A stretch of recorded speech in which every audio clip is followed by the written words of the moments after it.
Chapter 10, we're going to talk about understanding and managing stress. And we find that we have a lot of stress in our lives, whether it's from something negative or positive. It can still cause us stress. What we need to do is develop coping styles to deal with stress. And so that's going to be the focus of this chapter. A lot of it is how people cope with stress so it doesn't become a major issue in their lives. When we think about stress, we have stressors. And so what stressors are psychological or physical stimuli that are incompatible with current functioning and require us to adapt to those. Sometimes individuals have difficulty adapting, whether it's from some type of psychiatric disorder they have, and it causes it to worsen if they can't learn to cope with those stressors in their lives. There's some theories that are out there about early stress response, and one of the ones you're probably most familiar with is the fight or flight syndrome by Walter Cannon. And he said this is how our body prepares for a situation that individuals perceive as a threat to their survival. Another type is Hans Selye, and he came up with the general adaptation syndrome. And he says there are 3 stages to this theory. And the first is alarm or acute stress. Then the next thing you have is resistance stage, which is also known as adaptation stage. And then you have the exhaustion stage. When you have the alarm, or the first stage, which is the alarm stage, this is when the sympathetic nervous system kicks in, corticosteroids and endorphins. When the alarm stage is very intense and no organism can sustain the level of reactivity and excitement for long, if the organism survives, it starts to go into what we call the resistance stage. And this is when, during this time, individuals stay at a certain level of resistance until they reach an optimal level. And then you have the exhaustion stage, where they attempt to resist the stressor, but can no longer do so. And so what happens is all the resources become depleted, and the stress may become chronic and producing several different types of psychological and physiological responses, and it can even lead to death. Also, there were 2 terms discovered by Lazarus, and they are psychological reactions. And one is distress, and the other is eustress. And of course, distress, when you think about distress, negative energy, it's very draining. These individuals are, depressed, full of anxiety. They feel hopeless, maybe helpless, and it leads to, they're worn out, a lot of fatigue, and they're just overloaded. Eustress is positive and beneficial energy. It's going to motivate someone and results in feelings of happiness, and they feel purposeful, and so those are the good, the good stress. We're back to those good old neurotransmitters, and we're going to talk about serotonin. And remember, this is one that is implicated in depression, and it is a catecholamine in the brain, and it plays a role in sexuality, appetite, sleep, our mood, and metabolism. During times of stress, serotonin becomes more active, and so it's trying to help the body to adapt to those stressors. So hopefully the serotonin levels will precede that of what's going on with the stress. However, as it says here, it may impair serotonin receptor sites in the brain's ability to use serotonin, and that's when the stressors become increased and the body can no longer resist. And so then the stress takes over. We also have what we call the immune stress responses. And stress can actually help to enhance our immune system and help our body to prepare for, something that's going to happen, such as, fighting off an infection or from an injury, or helping our bodies to heal from different wounds. But during times of stress, what we find out is cytokines are being released, and so immunity is, more activated. And what happens is with this activation, it starts to stimulate further release of corticosteroids. And eventually what happens is this inhibits our immune system. This is why people, when they're under a lot of stress, after a while, their bodies start to break down, and then they become ill. Think about when you've been at someone who's been under a lot of stress, and the next thing you know, they become sick. And so this is what's happening. So again, after a while, at first it's good, but then after a while it becomes a negative factor, and again, it can negatively affect the body. We do have what we call mediators of the stress response, and so stressors can be physical or psychological.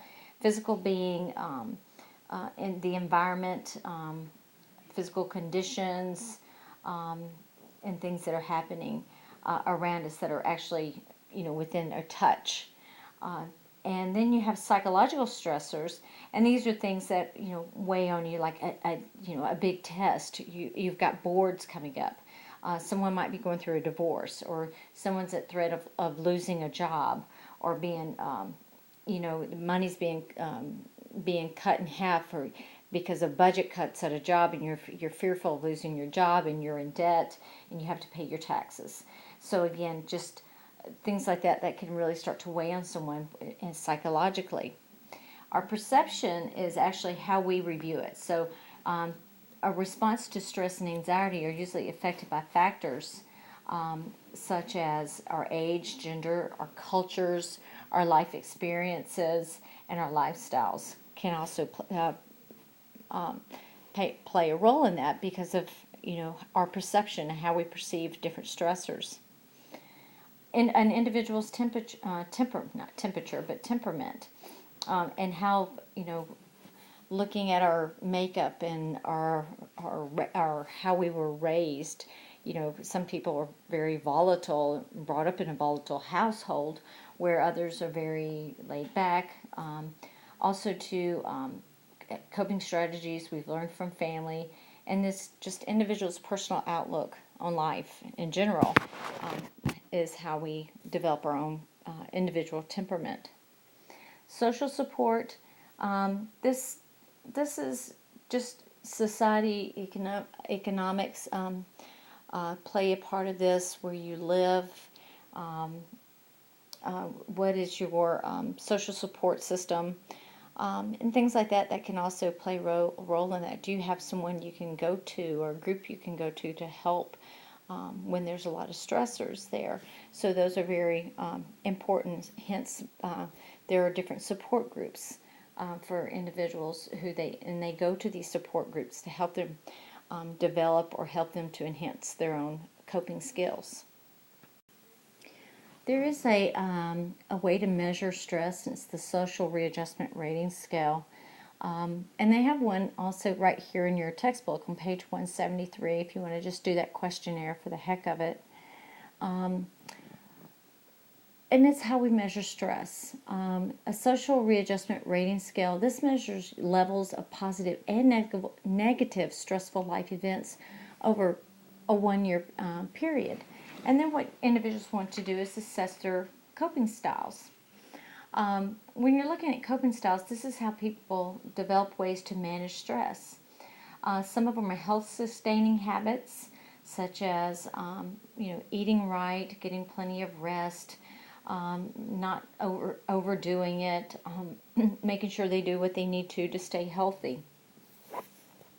Life satisfactions can be family, spirituality, hiking, and being out in nature, being around family, a good work environment. Some people have hobbies, things like that they like to do.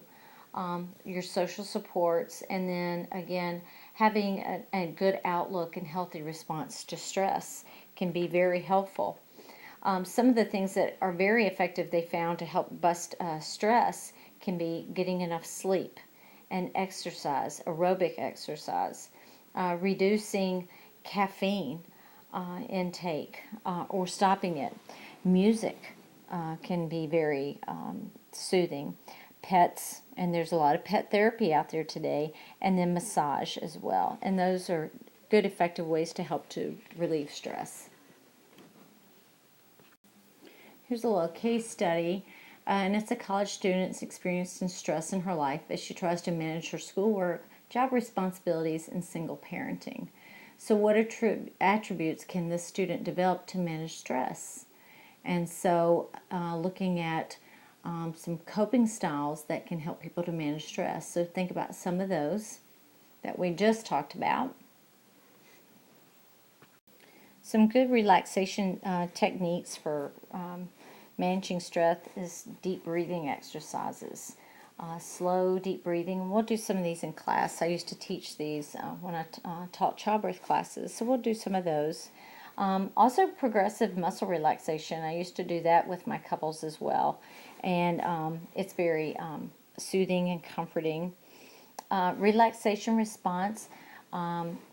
This is a response that allows a patient to switch from a sympathetic mode to the fight or flight response in the autonomic nervous system to a state of relaxation where they're using the parasympathetic. So it helps with many different stressing disorders, but it's a way of practicing how to calm and become more passive and focusing on a pleasant mental image in a peaceful environment. Meditation, again, some people love to do meditation for relaxation, and it's using a quiet environment, and they practice slow breathing, and they try to clear the mind and just sit there and get insight to their own life's experiences and become one. And some people may do the alms and some may not. Another type is mindfulness too, and this is another type of activity, and it draws the focus on what's happening around us and becoming in tune with your environment and living for the moment, setting goals and strategizing how to get to those goals. And lots of times people will do the mindfulness in a very peaceful environment. Guided imagery is actually another method that's used where people actually will have images and picture themselves and guide them way into an environment that's very peaceful or a place that's very peaceful. They put themselves there, or they may imagine things happening in a good and positive way that helps them. Lots of athletes may do this, and they will use guided imagery to imagine what the game will be like or whatever sport they're doing. And you could do this with a test. Imagine you're taking the test and you know the answers, and you're going to do very well on that test. Biofeedback, this one takes special kind of training, because people who are good at being hypnotized or have a hypnotic ability do well with this training, and so it helps them to have some kind of internal physiological process that happens to them when they detect signs of stress, and so they were actually able to calm themselves down and their body systems down, breathing and so forth, to become more relaxed. Physical exercise, this can lead to protection from harmful stress, physical and mental. Some people like to do, such as yoga might be a type of exercise that they like to do because it does work the muscles. Some people just like to get out and go for a walk or go for a run, but just help to get that excess energy out, and they find it very relaxing afterwards. Cognitive reframing is also another type. It's to help individuals change their perception of a stress by reassessing a situation and replacing irrational beliefs with more positive. Again, it's kind of like the biofeedbacks. Instead of saying, I'm never going to pass this course, instead they're saying, I am going to pass this course. I choose to be successful in this course and I will pass. So that's some different things that you can do with cognitive reframing. Journaling, sometimes people just do well with writing out their fears and their hopes and their what's affecting them at the time. And so it helps them to get those thoughts out, and it helps to get it out instead of keeping everything bottled in.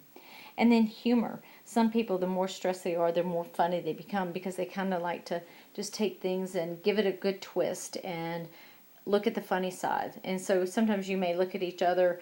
I remember one time looking at a coworker, and we were up to our eyeballs.